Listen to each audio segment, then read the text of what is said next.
Assalamu alaikum. Mekendeş Media YouTube kanalının көрүүчүлөрү, саламатсыздарбы? Бүгүн мен сиздерге дагы пайдалуу bir видео менен бөлүшөйүн деп турам. Мен өзүм тажрыйбада биринчи жолу колдонуп атам аны. Ошондуктан ошол эле нерсени сиздер менен буюрса бирге азыр видеого көрсөтөм.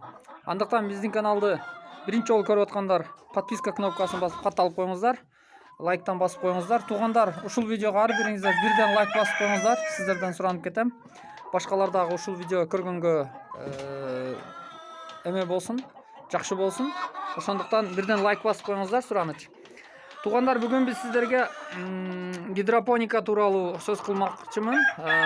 Гидропоника билесиздер, билгендер, билбегендерге бул будайдын кадимки эле өндүрүлгөнү. Мына азыр алдыңыздарга мына көрсөтүп атам. Будай бул кадимки эле өндүрүлгөн будай.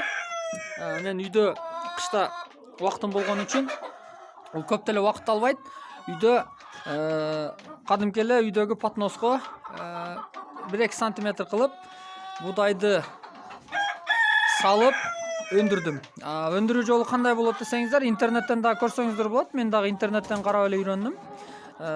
Эме кыласыздар, суга, жылуу суга жибитесиздер дагы. Биринчи чайкап тазалап алып туруп, кыпыктарын, ырсыктарын алып таштайсыздар. Андан кийин жылуу суга жибитип коесуздар 1 сутка. 1 сутка жибиткенден кийин анан ным тряпкага ороп койсоңуздар жакшы болот.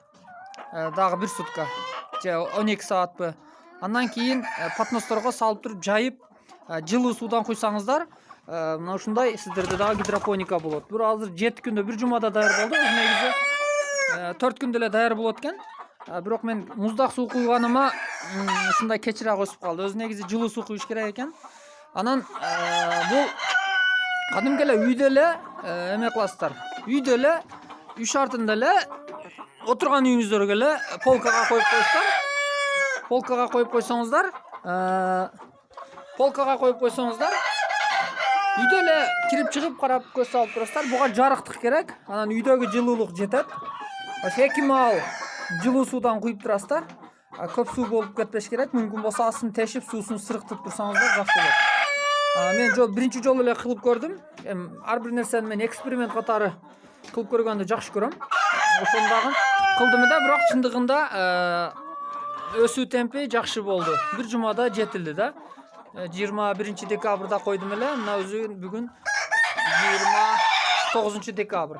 1 жумада даяр болду. Өз негизи 4 күнгө чейин, 4 күндө да даяр кылса болот экен. Мына көрдүңүздөр кандай жакшы жеп атат. Бул гидропониканын пайдасы өтө көп. Витаминге бай бул. Мына адам деле жесе болот экен, мунун чөбүнүчү интернетте айтып атат. Составында хлорид бар дейби, ушундай. Канды тазалайт экен. Анан бул тооктарга, малдарга, айрыкча малдарга көбүрөөк пайдалуу экен, сүттү көбөйтөт экен. Анан мен дагы интернеттен мурда эле көрүп жүргөндөн, бирок биринчи жолу эксперимент кылып өстүрүп көрдүм. Эми буюрса мындан кийин дагы 1 жумада 1 ушундай 1 жолу 2 жолудан берип турам, ушундай гидропоника. Бул жумуртканы көбөйтөт, витамин, иммунитет көтөрөт тооктардынчы. Өтө пайдалуу. Бул көп деле ашыкча убакытты талап кылбайт өз негизичи. Мындай асты ушинтип аппак болуп эме болот экен. Анан тамырлары байлагандан кийин мен астыдан суу чачып аттым, астыдан. Интернетте ошондой технологияны көрсөтүп тур. Астыдан чачып, анын үстүлөргө дагы бир аз чачып койсоңуздар болот. Мына көрдүңүздөр кандай жакшы дейт. Анан башында көп деле берген болбойт экен, мен азыр азыраак эле берип атам. Себеби бул суук келген үчүн ичи өтүп кетет тооктардынчы. Ошого байланыштуу азыраак эле мынтип берип көрүп атам. Мына чөптөрүн көрдүңүздөр, жакшы жейт. Бул башында жейт да, анан бите үйрөнгөндөн кийин бул өтө мындай уже даамын сезип калгандан кийин буларда көнөт экен дагы ушундай жагымдуу жейт экен. Ошондуктан сиздер дагы бош отурбай, тоок сүйүүчүлөр ушундай ыкманы колдонуп көрүңүздөр. Азыр кышта эле бош убакыт көп. Бул эми көп деле убакытты талап кылбайт. Жана айткандай, саар кече эле суусун куюп турсаңыздар, тез эле өнүп калат. Анан 1 жумада 1 жолу, 2 жолу көп бербейсиздер, азыраак-азырактан, себеби ичин алып кетет. Көнгөндөн кийин анан акырындык менен секин-секин көбөйтө бересиздер. Ар бир нерсени өз негизи кылып көрүш керек да, биз айта беребиз, анан интернеттен көрөбүз деп. Кылып көрүш керек туугандар. Мына мен дагы мисалы үчүн адам кылган нерсени адам кылат да. Мен деле биринчи жолу кылып атам, мисалы үчүнчү. ошого сиздер дагы кылып көрүңүздөр, бекер эле отурасыздар кыштын күнүдө. Ушундай кылып койсоңуздар, кирип чыгып эле ушундай бир поста болуп калат. Анан муну поэтапный кылып койсоңуздар, бир ада болгондо азыр мен буну ордуга кайра салам мен буудай. Бүгүн эртең салып коем. Буюрса ал дагы бир жумада даяр болуп калат. Эндигисинде жылуу себеп жакшыраак өндүрүшкө аракет кыламын. Ошондуктан сиздер дагы аракет кылып, ар бир нерсени кылыш керек экен, мындай экен дебей, жалкоолуктан арылып, бир аз болсо да кылып көрүңүздөр. Биринчисинде окшобошу мүмкүн. Кийинкисинде биче окшойт, андан кийинкисинде дагы окшойт. Ушинтип катачылыктарыңыздарды оңдоп, акырындык менен жылыш болот. Анан биз ушундай экенбиз, анан кылыш керек экен, анан бирөөлөрдүкө суктанып эле ушинтип жүрө беребиз. Кылыңыздар, адам кылган нерсени адам кылат. Аракет кылыш керек, туугандар. Аракет кылсаңыздар берекет дейт. Ошондуктан бүгүнкү видеобуз ушул гидропоника тууралуу болду. Андыктан сиздер дагы аракет кылып ушул нерсени колдонуңуздар. Мен азыр буну бычак менен кесип, кичине майдала берем. Бөлүп. Болбосо калгандарга жетпей калат. Мына кыштын күнү, эшикте кар. Тот жонум чыгып кетиптир. Азыр мындай датчик коюп койгонмун. Азыр агылда өзү ушундай нерсе сөзсүз болуш керек. Мына 84 дегени бул нымдуулук. Жанындагысы бул температура, агылдын температурасы. Анан бул жака мындай пушка коюп койгонмун. Атайын сатып алып эле жаңы. Көп суук болуп кеткенде пушканы жандырып коем. Себеби күн сууганда нымдуулук көтөрүлүп кетет. Бул жакта мына очередь турат. Тооктар тууп атат. Кыштын күнү деле мына очередь. Эми убакыт болбой атат, эми буюрса кылам, дагы кошумча дагы ушундай туа турган месталарды кылам. Анан булар ушундай жоош келет. Бул тооктарчы өтө жакшы тооктар.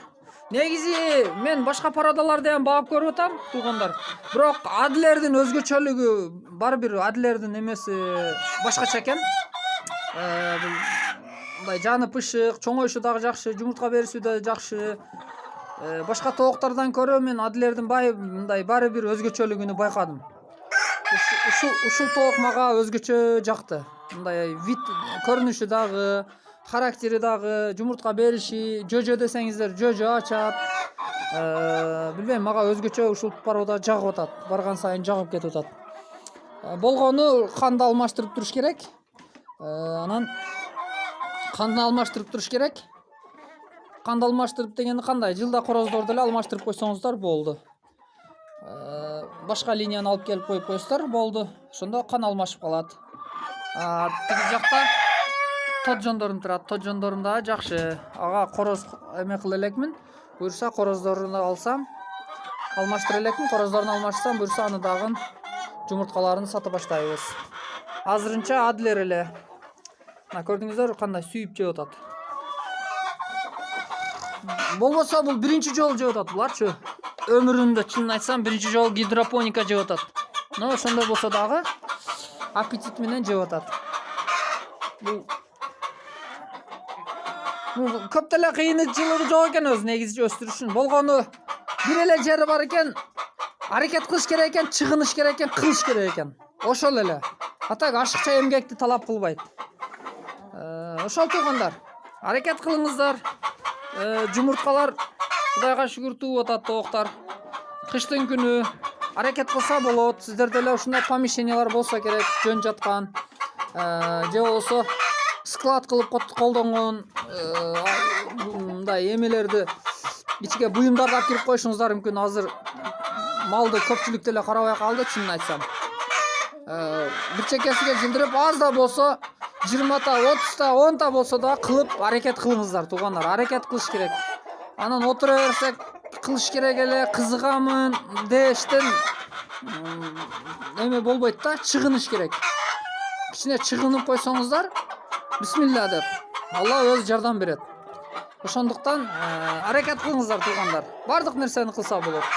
Мен дагы буюрса келечекте алдыда жакшы пландарым бар. Алар менен дагы бөлүшөмүн.